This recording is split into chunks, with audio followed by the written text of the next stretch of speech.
What is it like being in this play and playing somebody as iconic in the 90s as Meg Mathews?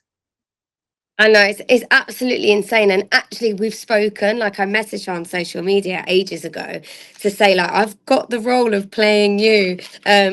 Obviously, like I didn't know of her in the 90s. I was a child, but I obviously know what she's achieved now, when it comes to the menopause and things like that. So I knew exactly who she was. And I was like, oh, this is so crazy. But it's amazing. And what's so lovely is to be like a female um, presence in this show, because obviously the nature of the bands and the nature of 95, it was very male led, so it's just nice to be a female presence on stage. And sort of there's only like three main female roles, and we seem to be the ones with like with like the what's the word, sense, the most sense. What is it like playing a real person, though? Is there an added pressure to get it right?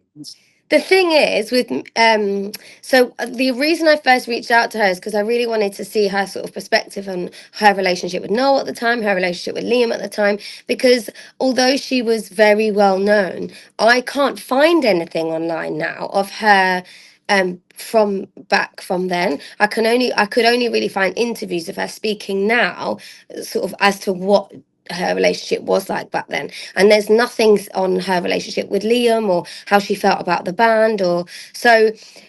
So although I've spoken to her since, I haven't asked those questions because I started this process with like no information, just a script.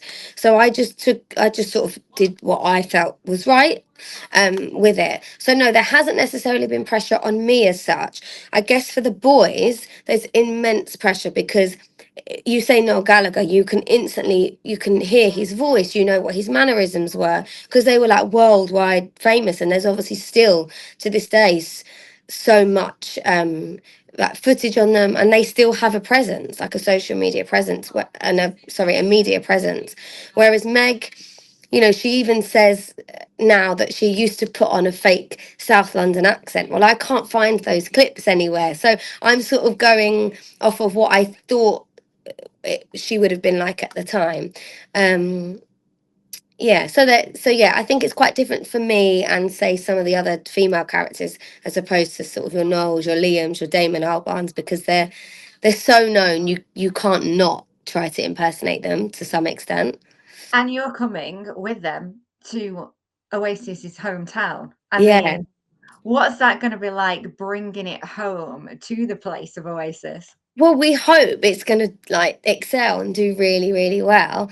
Um, exactly that. It's their hometown. It's yeah. So hopefully, I mean, the dream is that they come to see it.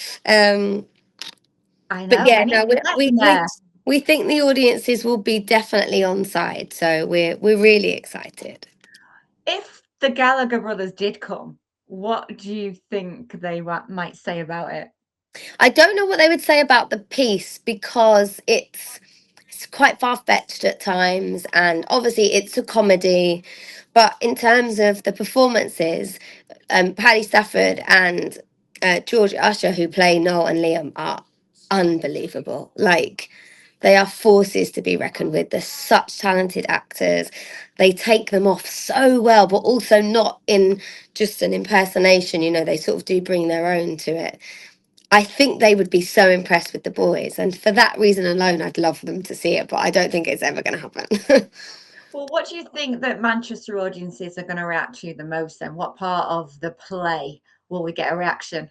I think it's the nostalgia, and this is the same here where we are now in Birmingham. It's just the nostalgia. Anyone who's lived through the 90s is going to enjoy this show because there will be pockets of it that take you back to a place in a time in your life. So I think it will be the same for Manchester, because the actual play is set in London, because obviously that's where everybody lived at the time. So there aren't necessarily many references back to Manchester, but I just think it's so nostalgic, and that is what people are enjoying. Because people are obsessed with that, the Britpop era. Why do you think we clung to that? And especially the rivalry between Blur and Oasis. It was massive. It was massive, and I think it actually was the start of sort of rivalry within pop culture. And obviously at the time, sadly, it also created a divide in like classism and North versus South. So there was a lot that came from it. It wasn't just a case of are you a fan of Blur or Oasis? It caused many other divides at the time, which isn't great. But I think that's also why people it's so memorable. Are you enjoying being blonde? I love it. So fun. I've seen you in the Union Jack Yeah. jacket, and that looks insane. People think I'm a Spice Girl initially, like obviously because the Union Jack then became so world famous from Jerry Halliwell. So I've had quite a few audience members sort of that are waiting backstage after say, "We thought you were Jerry Halliwell to begin with," even though I'm like platinum blonde and obviously she had red hair. But my outfits are great because Meg was so fashionable. I mean, she went on to have her own like PR company like within fashion. So, and she wore a lot of high end um, brands, etc. So I've definitely lucked out with the costumes. Well, the last question I'm going to ask you is not about the costumes. It's about who's the best, Blur or Oasis? Well, I would listen to Oasis over Blur, although I'm a Londoner, so I should be saying Blur. But no, I would definitely. I think Oasis are amazing, and yeah, I'm a fan, so I'm really thrilled to be part of it.